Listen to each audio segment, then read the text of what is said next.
नमस्कार दोस्तों आज हम ऐसे सख्त के बारे में बात करेंगे जो हमारे नए युवा और नए पीढ़ी को सीखने की ज़रूरत है, सोचने और विचारने की ज़रूरत है।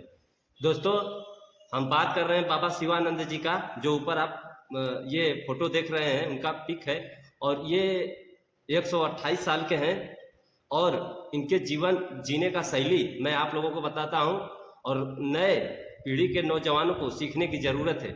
जो आजकल के नौजवान जिम और पाउडर के पीछे भागते हैं उनको आज मैं बताना चाहता हूं। ये जो ऊपर आप फोटो देख रहे हैं, इस फोटो में जो इंसान है इनका बाबा स्वामी शिवानंद नाम है और ये 128 साल के हैं। और दोस्तों ये इनको जो है कि पद से भी सम्मानित किया गया है राष्ट्रपति द्वारा और आप लोग अच्छी तरह से इनको जानते भी होंगे। और ये 128 साल के हैं और ये अभी भविष्य में अभी हम लोग के बीच में जिंदा है, अच्छा खासा स्वस्थ है, उनका स्वास्थ्य अभी अच्छा है, अभी ठीक ठाक चल रहे हैं और 128 साल इनका उम्र हो गया। दोस्तों बात तो यहाँ ये हो गया, इनका मैंने परिचय आप लोगों को दे दिया। रही बात कि 128 साल कैसे इन्होंने जिया अपने आप को, इसके बारे में मैं बताता हूँ जो युवा लोगों को सीखने की ज़रूरत है। दोस्तों मैं हमेशा योग का वीडियो बनाता हूँ लेकिन मेरे वीडियो को कोई लाइक कमेंट नहीं करता है, नहीं शेयर करता है। लोग सोचते हैं कि खाली फालतू का चीज़ दिखाता है, लेकिन आज उसी योग का देन है कि बाबा स्वामी शिवानंद जी महाराज जो है कि अभी आज 128 साल के हो गए, उसी योग और प्राणायाम का देन है। वो डेली चाहे कुछ भी हो जाए, वो कहीं जाते हैं आते हैं, कुछ भी हो जाए, उनको 1 घंटा वो बताते हैं कि योग हम 1 घंटा डेली करते हैं। योग में वो सर्वांग आसन, अनुलोम विलोम, प्राणायाम और कपालभाति जैसी योगा करते हैं और बहुत सारे कठिन योगा करते हैं। खैर अभी तो बहुत बुजुर्ग हो गए हैं तो उनसे नहीं हो पाता है तो सिर्फ प्राणायाम करते हैं। तो दोस्तों मैं कहना ये चाहता हूँ कि जो जिम जाकर के पाउडर खा के जो शरीर बना रहा है और वो 50 साल 40 साल भी नहीं जी रहा है, कहीं ना कहीं अचानक से बहुत समय वीडियो देखता हूँ, हार्ट अटैक आता है और तुरंत मौत हो जाती है। मैं उन लोगों के लिए, बाकी सभी लोगों के लिए, आप जिम कीजिए पर जिम के साथ साथ आप 1 घंटा प्राणायाम योग की तरफ जरूर आइए, तभी आपका जीवन सरल तरीके से जाएगा दोस्तों। और इनके खाने पीने की मैं जो बात कर रहा हूँ वो बता देता हूँ।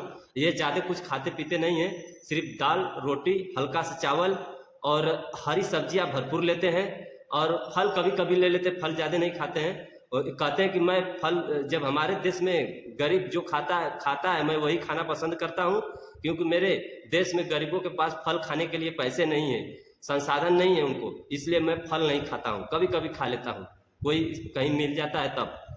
इनका विचार भी अच्छा है और ये करते हैं कि मैं 30 मिनट जो है कि ध्यान करता हूँ, प्रभु को याद करता हूँ और उसके बाद ये सुबह के 11 बजे खाना, 11 और 12 के आसपास खाना खा लेते हैं, शाम को 6-7 बजे खाना खा कर लेते हैं, फिर अगले दिन फिर वही रूटीन उनका होता है और सुबह 4 बजे उठते हैं, अपना ये 1 घंटा प्राणायाम करते हैं। इनका यही सरल जीवन है और ये 128 साल के हो चुके हैं।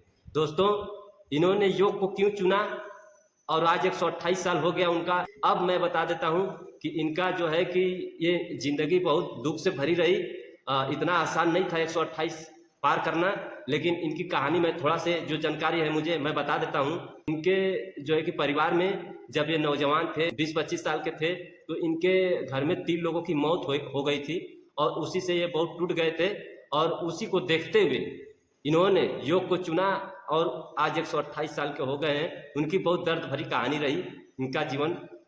दोस्तों तो मैं यही कहना चाहता हूं कि आप योग और प्राणायाम की तरफ जरूर आइए, अपने जीवन को सुधारिए, रोगों को भगाइए।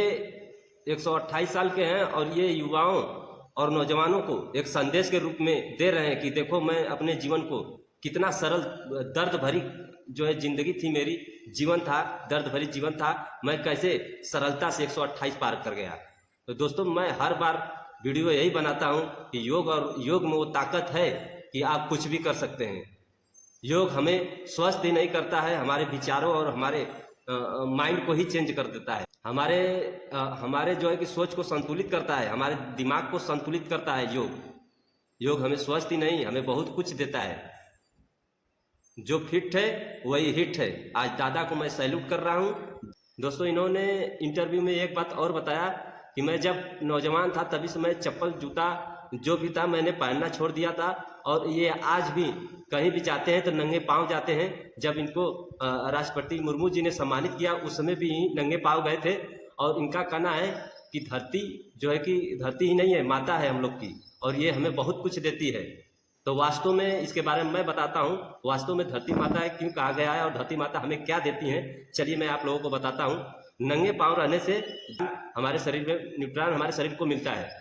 आप देखते होंगे कि धरती से अर्थिंग दिया जा सकता है, उसी तरह शरीर को भी शक्ति और पावर धरती से मिल सकता है, यानी कि आप ले सकते हैं बस। लेकिन आजकल के युवा, आजकल की पीढ़ी 5,000 10,000 की जूता पहनने के बाद धरती पर पैर नहीं रखना चाहता है। लेकिन नंगा पांव रहने से हमें धरती से, यदि धरती से आप डायरेक्ट टच में है, पैर आपका टच में है, तो आपको न्यूट्रॉन मिलता है आपके शरीर को, और उससे हमारे शरीर को एनर्जी और शक्ति सब एक चीज मिलती है। जब जैसे ही हमारी पांव धरती से टच होती है तो हमें हमारा बॉडी शून्य हो जाता है, हमारे बॉडी का टेम्परेचर शून्य हो जाता है। जब बॉडी का टेम्परेचर शून्य होता है तो न हार्ट को दिक्कत होगा, न लीवर को दिक्कत होगा, न किडनी को दिक्कत होगा, किसी भी चीज को दिक्कत नहीं होगा। आज जैसे ही आप धरती से पांव हटा करके किसी जूते में जब आपका पैर जाएगा, चप्पल में पैर जाएगा, तो आपका टेम्परेचर 4 5 6 7 8 9 ऐसे चला जाता है। तो मेरा कहना यही है कि धरती नहीं है, धरती माता भी हमारी है, और धरती माता हमें सब कुछ देती हैं, हमें निरोगित करती हैं, हमें हरी भरी सब्जियां देती हैं, पेड़ पालो देती हैं। पेड़ पालो हरी सब्जियां ऐसे ही नहीं हो जाता है, उनमें पावर है, तब उनको हरा भरा करके ऊपर करती हैं।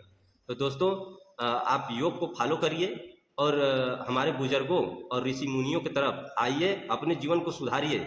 जय हिंद, जय भारत।